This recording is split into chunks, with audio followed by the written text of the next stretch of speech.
नमस्कार, मैं डॉक्टर नरेंद्र गुप्ता एक बार फिर आप सभी का स्वागत करता हूं अपने चैनल होम्योपैथी एनलाइटन।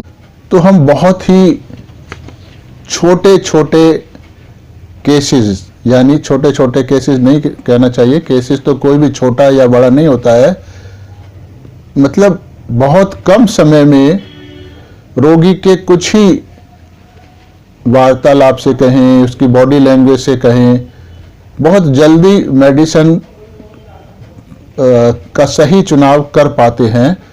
यही निरंतर मेरा प्रयास है कि केस टेकिंग इतनी छोटी हो जाए कि रोगी को देखते ही हमें पता लग जाए कि ये दवाई इसको देनी है।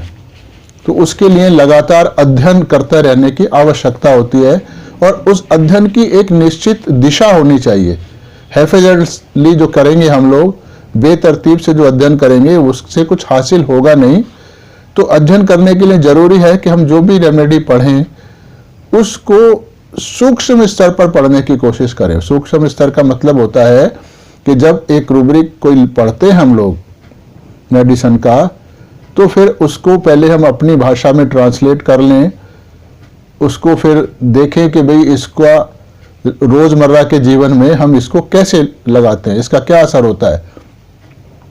उसके बाद फिर ये समझने का प्रयास करें कि ये रूब्रिक इस मेडिसिन में है क्यों, यानी अगर ऐसा रूब्रिक होगा तो ये कैसे पेशेंट या व्यक्ति अपने क्लिनिक में रिएक्ट करेगा, क्या सोचेगा, कैसी हरकत करेगा। तो वो उसके दूसरे जो रूब्रिक दिए हुए हैं उसी मेडिसिन के, उन रूब्रिकों से हमें उसका पता लगेगा।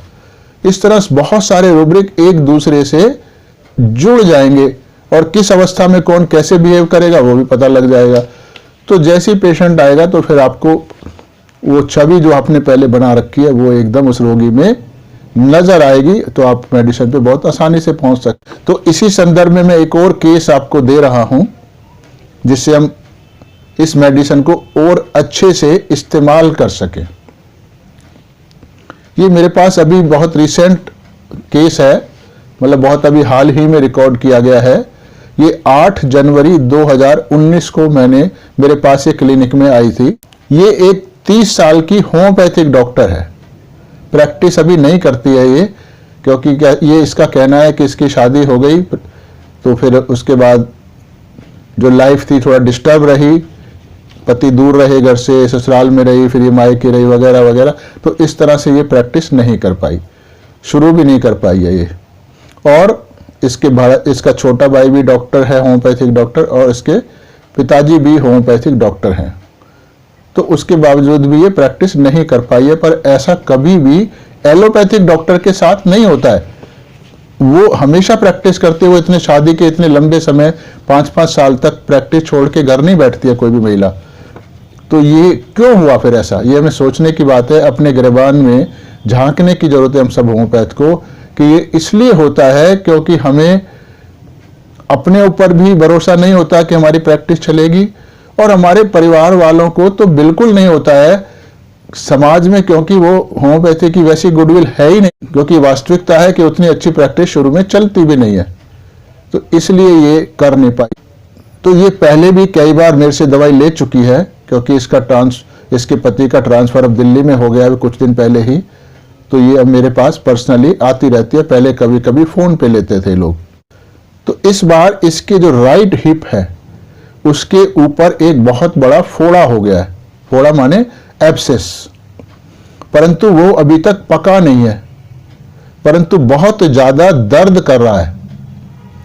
जब ये मेरे क्लिनिक पर आई थी तो ये मेरे जो चेयर होती है पेशेंट की, उस पर बैठने को कहा जाता है, सभी उस पर भी बैठते हैं ऑटोमेटिकली आके। तो ये आके खड़ी होगी, अब मैंने कहा इसको बैठ जाओ, तो ये बैठ नहीं रही थी।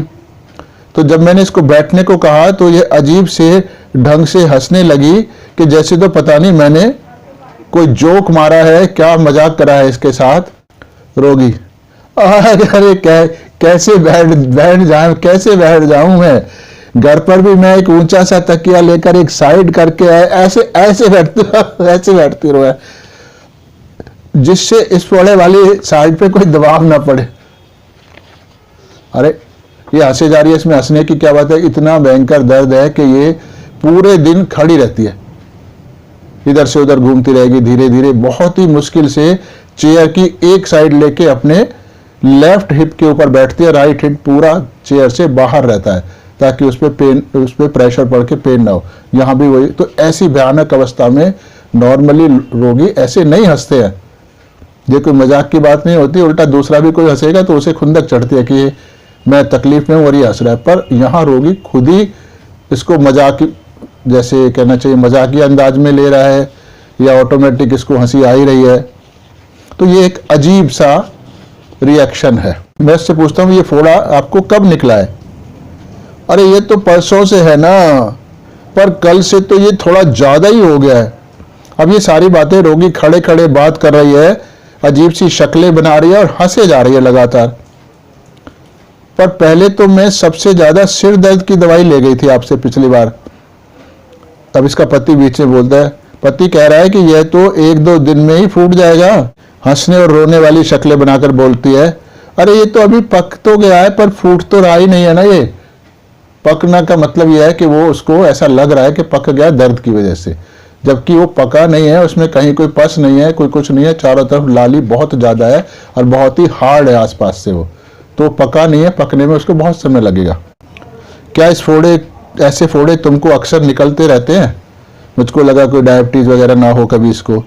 नहीं, अक्सर तो नहीं होता, पर हाँ अभी तो 2-4 बार तो हो ही चुका है। एक जगह खड़ी नहीं हो पा रही है, वो इधर उधर हिल डुल रही है ताकि उसको चैन पड़े फोड़े में।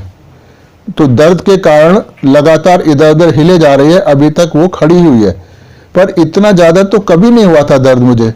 पहले तो 2-3 दिनों में ठीक हो जाया करता था, पर अभी तो ठीक ही नहीं हो रहा है। अभी भी लगातार वो हंसे जा रही है। बैठते ही नहीं बन रहा है वैसे तो, बैठते ही नहीं बन रहा है, चला नहीं जा रहा है, खड़ा भी नहीं जा रहा है, हंसे जा रही है।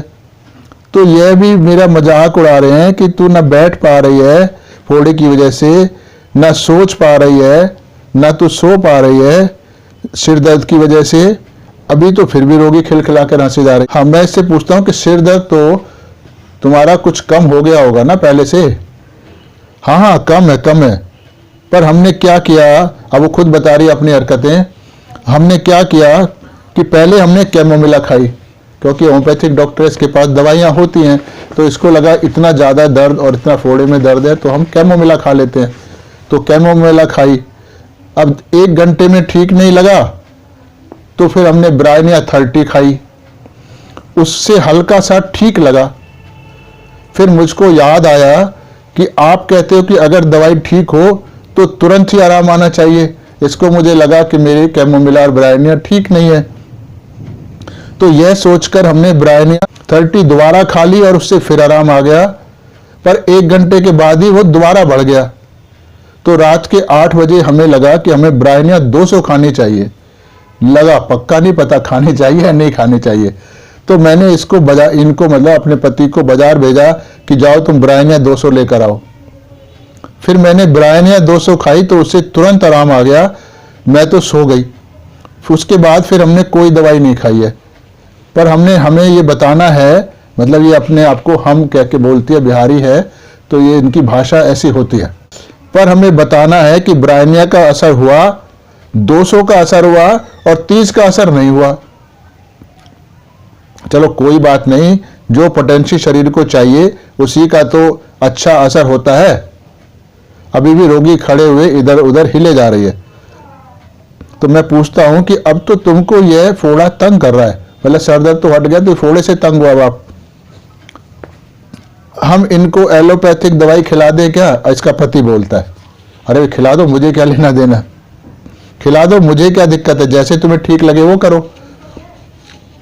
अब मेरे पास होम्योपैथ के पास दवाई लेने आए हैं, खुद होम्योपैथ है, पति कह रहा है एलोपैथिक खिला दें। तो ये विडंबना हमारी होम्योपैथी की इसीलिए है क्योंकि हम लोगों के ऊपर ना हमें खुद पे भरोसा है ना दूसरों को हम पे भरोसा है, इसीलिए वो एलोपैथी की बात कर रहा है। नहीं, अभी एलोपैथ तो नहीं कहता ना होम्योपैथी खिला दूं, बहुत ही रेयर केस में ऐसा होता है। रोगी तुरंत बोलती है, जब पति कहता है कि एलोपैथिक खिला दूं तो वो तुरंत बोलती है नहीं नहीं नहीं नहीं नहीं, ये फूट जाएगा अपने आप। मुस्कुराते हुए अभी भी तरह तरह की शक्लें बना रही है और हंस रही है। मैं उससे पूछ रहा हूँ तुम इतनी सी चीज के लिए इतना ड्रामा कर रही हो, इस पर कोई मल्लम का या कोई प्लास्टर वगैरह चिपका लो, ठीक हो जाएगा, कोई फोड़ा ही तो है ये, इसमें ऐसा क्या आफत आ रही है।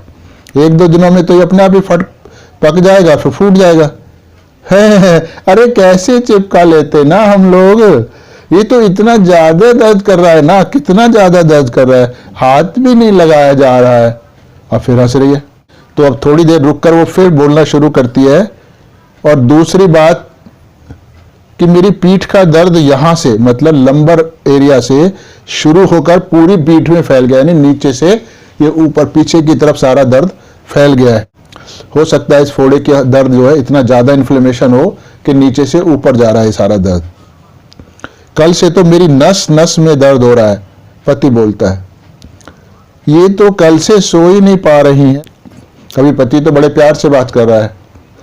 वैसे तो इन दोनों में हर वक्त लड़ाई रहती है, परंतु इस बीमारी की हालत में पति कुछ ज्यादा ही प्यार दिखा रहा है इसको। रोगी तुरंत बोलती है, अरे कल से तो नींद तो आ रहा है, पर दर्द की वजह से हम सो नहीं पा रहे हैं। हंसने लगी फिर। अच्छा क्यों नहीं सो पा रही हो आप? ये वाता हमारा जो केस टेकिंग है बड़े कैजुअल वे में हो रहा है, कोई हमारा कोई स्पेसिफिक फॉर्मेट नहीं बना रखा कि ऐसे पूछेंगे। जैसे रोगी के दिमाग में आता है वो बोलता है, उसी को हमें लेना होता है, क्योंकि हमें पेशेंट की वर्तमान अवस्था पर ही रोगी को दवाई देनी होती है। रोगी, अरे इतना ज्यादा सपने आते हैं ना, बस बस चिंता से, उसको चेहरे से चिंता झलकती है कि फिर उसे नींद ही नहीं लगती है, सपने ही आते रहते हैं। पति बताता है, एक दिन इसने नींद ना आने पर एक आर्टिकल, एक लेख पढ़ा अखबार के अंदर। रोगी, तो अभी पति की बात को तुरंत उसने बीच में काट दिया। उसने बताया भी नहीं क्या लेख पढ़ा, क्या असर हुआ, तो एकदम तुरंत बीच में काट देती है। अरे अरे वो बात नहीं है ना।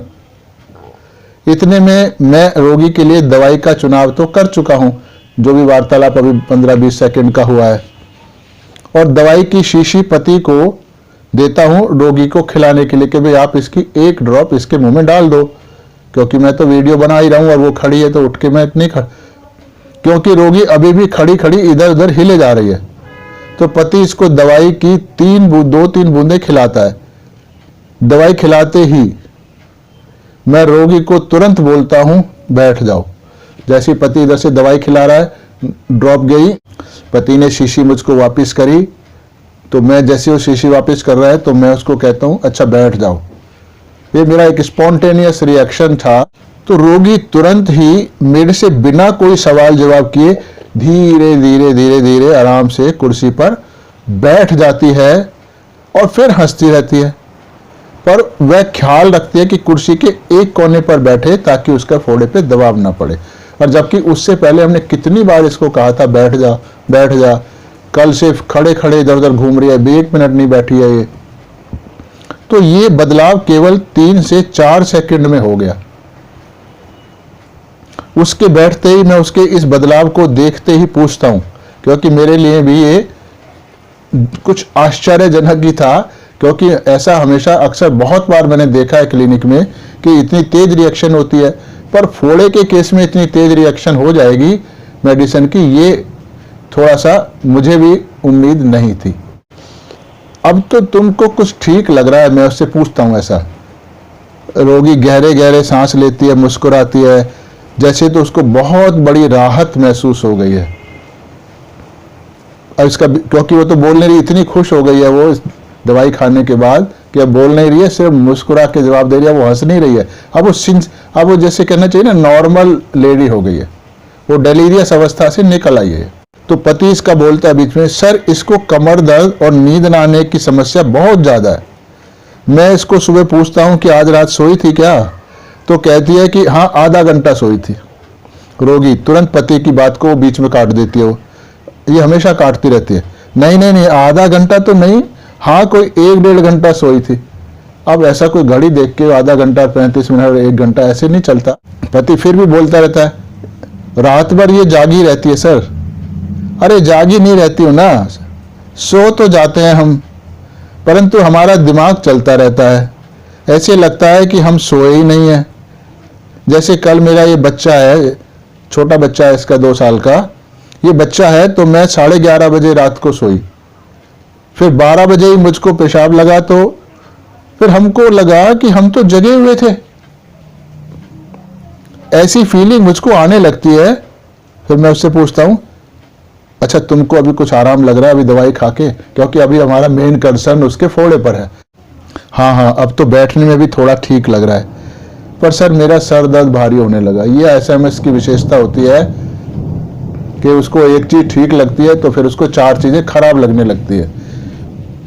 ये हमेशा होता है, सर ये तो ठीक है, जब भी मरीज को दवाई देते हैं तो अगली बार जब आता है तो सर ये तो ठीक कुछ हुआ, पर मेरा तो ये हो गया, आपकी दवाई खाते ऐसे हो गया था, वैसा हो गया था। फिर वो प्लेसेबो खा के भी उसको कुछ ना कुछ गड़बड़ होती है। तो ये एसएमएस की विशेषता होती है, उसमें कुछ भी ज़्यादा परेशान होने की जरूरत नहीं है। अगर उसकी आपकी एक डोज पहले वाली से उसको आराम लगा था, जनरल वेलबींग आई थी, तो ये सब धीरे धीरे उसका ये स्वभाव भी बदल जाएगा। अब वो जैसे सर दर्द हो गया, उसको दोबारा सिर भारी होने लगा, तो अब फिर मुझको वो उलाहना देती है, अरे सर इतनी मुश्किल से तो ब्रायनिया 200 खाकर ठीक हुआ था। तो मैं उसको समझाता हूँ, भाई तुम गुस्सा बहुत ज़्यादा करती हो, हर वक्त गुस्से में रहती हो, इसलिए सर दर्द हो जाता है तुम्हें बार बार। सर हर दवाई मेरे सिर पर रिएक्ट करती है। अपना वो मेरे को, मैंने जो उसको कहा कि तू गुस्सा करती है, उस पर उसने कोई ध्यान ही नहीं दिया, बिल्कुल इग्नोर ही कर दिया उस बात को, तो और अपनी बात कह दी कि आपकी दवाई रिएक्ट कर जाती है मेरे सर में। अभी इसको फिर हमने आगे वो रूटीन दवाई दे के भेज दिया, एक ही डोज खिलाई है इसको। तो फिर ये 1 हफ्ते के बाद, अभी मैं इसके रूब्रिक भी यहाँ पढ़ देता हूँ। Laughing ludicrous, everything seems ludicrous. Laughing delirious, ludicrous things seem ludicrous. Laughing involuntarily, antics playing during delirium. ये कुछ रूब्रिक लिए थे और एसएमएस 200 की इसको एक खुराक कर, बाकी हमने दवाई दी थी इसको। तो अभी इसका फॉलोअप देखते हैं। तो ये 15 जनवरी को दोबारा आए हैं, बहुत ज़्यादा ठंड है 15 जनवरी वाले दिन, तो इसलिए ये अच्छे से गर्म कपड़े पहनकर आई है, पूरा अच्छे से अपने आप को कवर करके। इसने अपने मफलर से पूरा चेहरा और सिर बिल्कुल ढका हुआ है, हाथों में ग्लव्स पहने हुए हैं, और बिल्कुल ऐसे लग रहा है कि सिर्फ इसका चेहरा ही दिख रहा है, बिल्कुल फ्रंट पोर्शन, और बाकी कान से हर चीज, गर्दन, थोड़ी सब ढका हुआ है इसने ठंड के मारे। तो ये बताती आते ही, सर मेरी पीठ में बहुत ज्यादा दर्द हो रहा है। अभी इसने जब पीठ की बात करी तो मुझको लगा ये तो पीठ के नहीं किसी और चीज के लिए आई थी। तो मैंने उससे पूछा, अरे पिछले हफ्ते तो तुम किसी और कुछ फोड़े वोड़े की समस्या के लिए आई थी ना, खुश होते हुए। सर वो तो उसी दिन फूट गया था, जाते जाते ही फूट गया था वो तो। अब डॉक्टर, क्योंकि यह एक होम्योपैथिक डॉक्टर है, इसलिए मैं इससे पूछता हूं, तुमको समझ आया कि मैंने तुमको क्या दवाई दी होगी? हंसते हुए, अरे हमें दवाई से क्या लेना देना, वो तो आप जानो, हमें तो बस ठीक होने से मतलब है। फिर बोलती है, सर आपने हिपर सेल्फ दी होगी या तो मर्कसोल दिया होगा, और क्या दोगे आप? अगर यही दवाइयां मैं भी दूंगा तो मेरे में और दूसरों में फर्क क्या है? फिर तो ऐसे तो सभी करते हैं, तो फिर मुझे ये वीडियो बनाने की जरूरत ही कोई नहीं थी। मैं ऐसी दवाई थोड़ी देता हूँ। अरे मुझे दवाई के नाम से क्या लेना देना सर। फिर पर उसको दवाई का असर तो ज़्यादा तेज हुआ ना और दवाइयों से, ऐसा हिपर सेल्फ या मर्कसोल से कभी भी नहीं होगा। यही है इस सिस्टम का कमाल। रोगी बहुत खुश होकर बताती, ये एक जो मैं बता रहा हूँ ये बहुत बड़ा चमत्कार है होम्योपैथी का, जो दुनिया में कहीं नहीं होता है। बड़ी खुश होकर बताती है, सर उस दिन से अभी तक हम दोनों का झगड़ा भी नहीं हुआ है। दवाई के बाद दोनों में आपस में प्यार हो गया, झगड़ा नहीं हुआ है। तो ये विशेषता है जो किसी भी दवाई से संभव नहीं है। उससे पहले तो ये दोनों पति पत्नी, जब से इनकी शादी हुई है तब ही से ये लोग बात बात पर झगड़ा करते रहते हैं। अब दवाई खाने के पश्चात न केवल इसकी शारीरिक बीमारी ठीक हुई, यानी फोड़ा ठीक हुआ, बल्कि पारिवारिक में भी सुख शांति आ गई। यही है सही होम्योपैथिक यानी सिमिलिमम का कमाल। अब पति पूछता है, सर इस पूरे सप्ताह मेरी छुट्टियां थी, वो बहुत खुश है, पर हमारा झगड़ा ही नहीं हुआ सर। पूरा सप्ताह बड़े मजे में गया, वरना पहले तो मैं घर में एक दिन भी काटना मेरा मुश्किल हो जाता था, झगड़ा इतना ज्यादा करती थी। होम्योपैथिक दवाई के पश्चात यह बदलाव कैसे आ जाता है, इस बात की व्याख्या मैं यहाँ नहीं की जा सकती।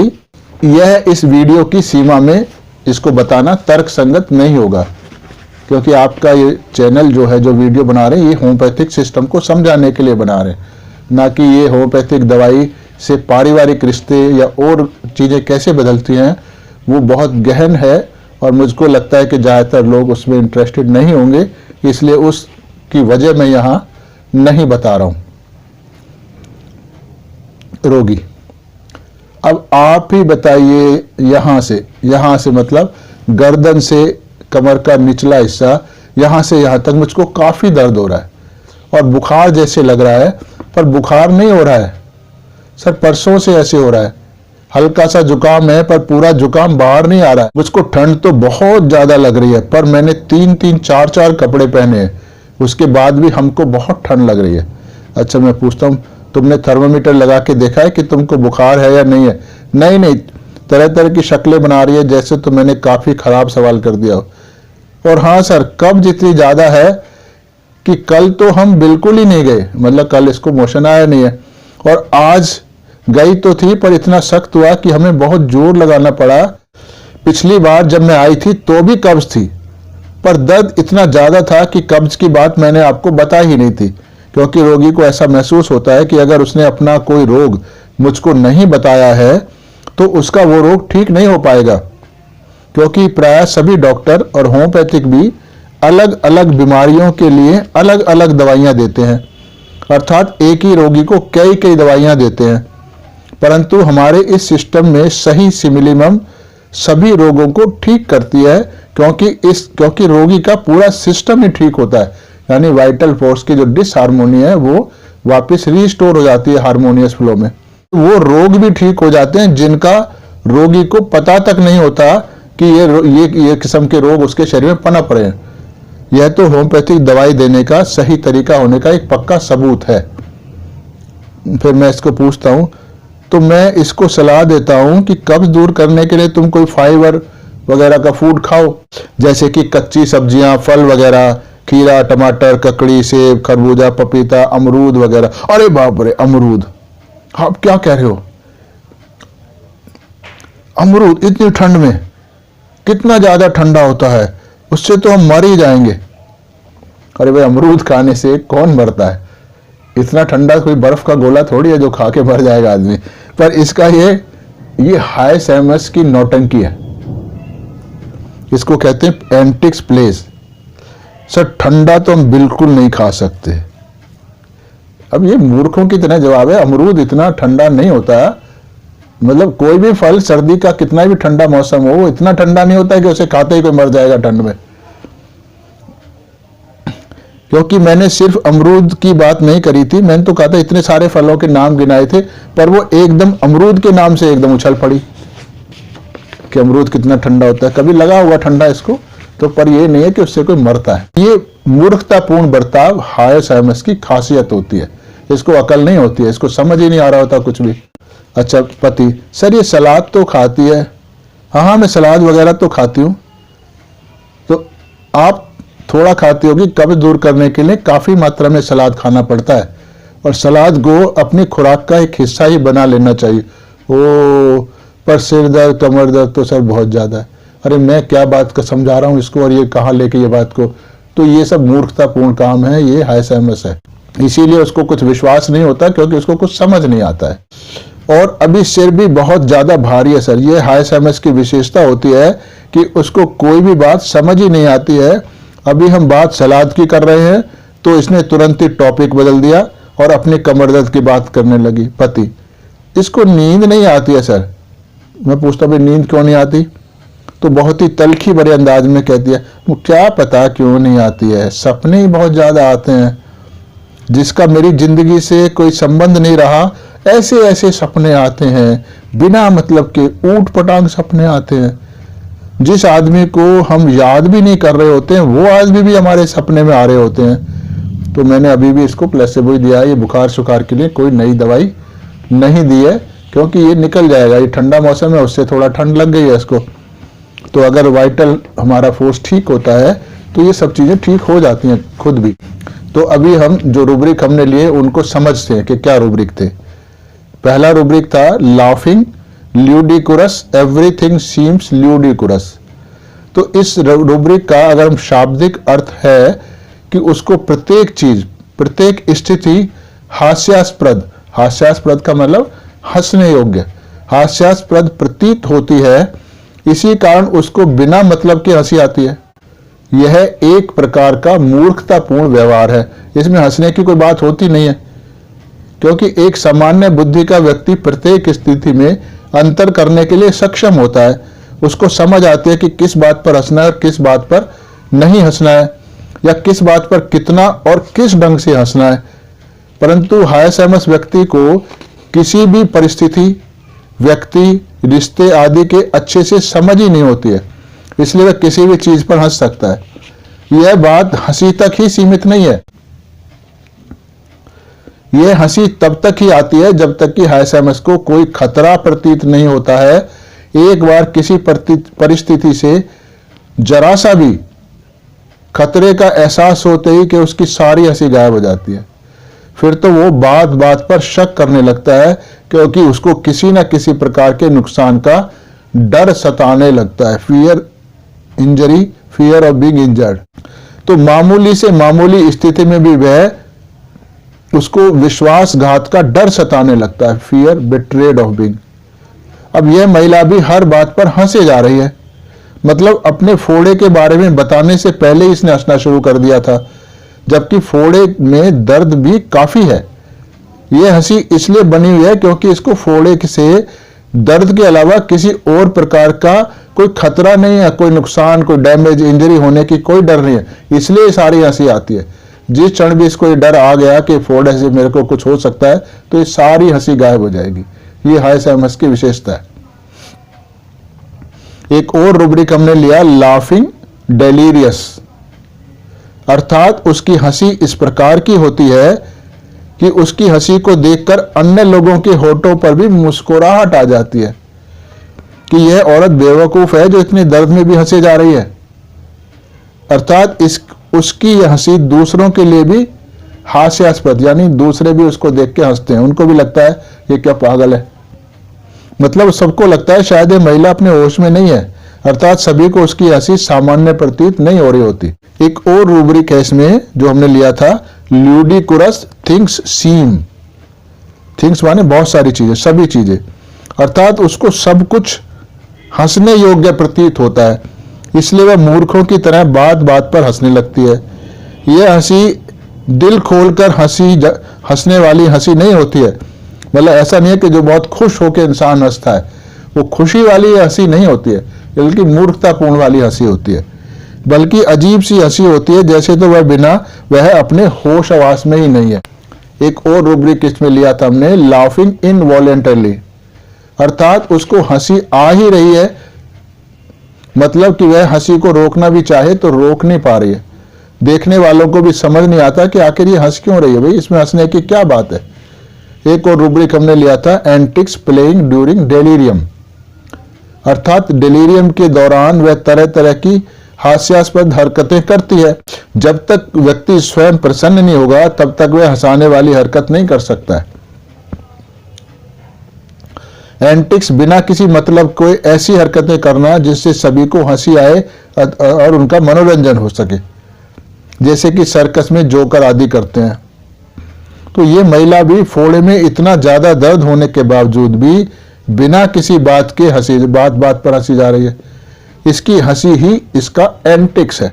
तो इस केस के माध्यम से हमने हास्यमस के कुछ रूब्रिकों को समझा जो प्रायः हम इस्तेमाल नहीं करते थे। इसी प्रकार से हास्यमस या अन्य सभी औषधियों के रूब्रिकों को समझा जा सकता है, परंतु यह तभी संभव है जबकि हमें इन सभी रूब्रिकों की व्याख्या रोगी के आने से पहले ही मालूम हो। ऐसा नहीं कि रोगी आएगा तो फिर हम रिपर्टरी देखेंगे, फिर उसमें से रूब्रिक ढूंढेंगे, फिर उसको लगाएंगे, ऐसा नहीं होता, उससे नहीं लगेगा ये। तो हम लगातार पढ़ते रहना चाहिए और रूब्रिकों को समझने की कोशिश करते रहनी चाहिए। अपने दिमाग में इमेजिन करके एक फ्रेम करके कि भाई इस रूब्रिक का रोगी इस तरह से प्रेजेंट करेगा, वो हमें बिफोर एंड अपने दिमाग में बिठा लेना चाहिए। तो जब पेशेंट आएगा तो हमें तुरंत पता लग जाएगा कि ये उस रोगी का इस किस्म का रोगी इस दवाई का होता है, तो उसको देखते ही दवाई समझ आएगी। तो अगर हमको यह सब मालूम नहीं होगा तो रोगी में वह रूब्रिक होने के बावजूद भी हमको वो नजर ही नहीं आएगा, और हम अपने जितना भी पहला ज्ञान हमारे पास है, पूर्व ज्ञान के आधार पर ही रोगी के लिए दवाई का चुनाव करेंगे। ऐसा करने से हमारी दवाई का चुनाव गलत होने की पूरी संभावना होती है। इसलिए हमें हमेशा ज्ञान को बढ़ाते रहना चाहिए। अतः औषधियों के अध्ययन हमें रिपर्टरी के माध्यम से भी करना है और मैट्रिया मेडिका के माध्यम से भी करना है। तो अतः औषधियों के अध्ययन हमें निरंतर करते रहना चाहिए। अब मुझे पूर्ण विश्वास है कि इस वीडियो को देखने के बाद आप लोग हाइसएमएस को और अलग अलग रोगियों पर बहुत ही सफलतापूर्वक प्रयोग में ला सकेंगे। और जैसे ये एक अलग सेट बना के दिया मैंने आपको, तो इसी तरह और भी जब आप स्टडी करेंगे तो हर मेडिसिन के जो भी अभी तक आप सीमित रूप में यूज करते रहे हैं उसके दायरे से बाहर निकलेंगे। तो एक निश्चित दायरे में किसी मेडिसिन को हमको नहीं बांधना चाहिए। वो तभी संभव है जब हम लगातार स्टडी करते रहेंगे और अपने को स्वतंत्र रखकर स्टडी करेंगे। ऐसा नहीं कि किसी सेमिनार में गए या किसी किताब में पढ़ा या किसी ने आपको बताया तो आपने वो सीमित ज्ञान अपने दिमाग में डाल लिया और उसी को यूज करते रहे। उससे फिर होता नहीं है, और वो सीमित ज्ञान भी धीरे धीरे विकृत होने लगता है। तो फिर हम सही प्रिस्क्रिप्शन देने नहीं लग पाते, बल्कि उल्टा धीरे धीरे हमारे प्रिस्क्रिप्शन भी खराब होने लगते हैं। तो बीच बीच में मैं अपनी सलाह देता रहता हूँ, क्योंकि मैं भी इसी तरह गड़बड़ कर करके सीखा हूँ। तो इसीलिए मैं चाहता हूँ कि ये जो भी मैंने सीख पाया हूँ वो सबके साथ शेयर करूँ। वीडियो देखने के लिए बहुत बहुत धन्यवाद।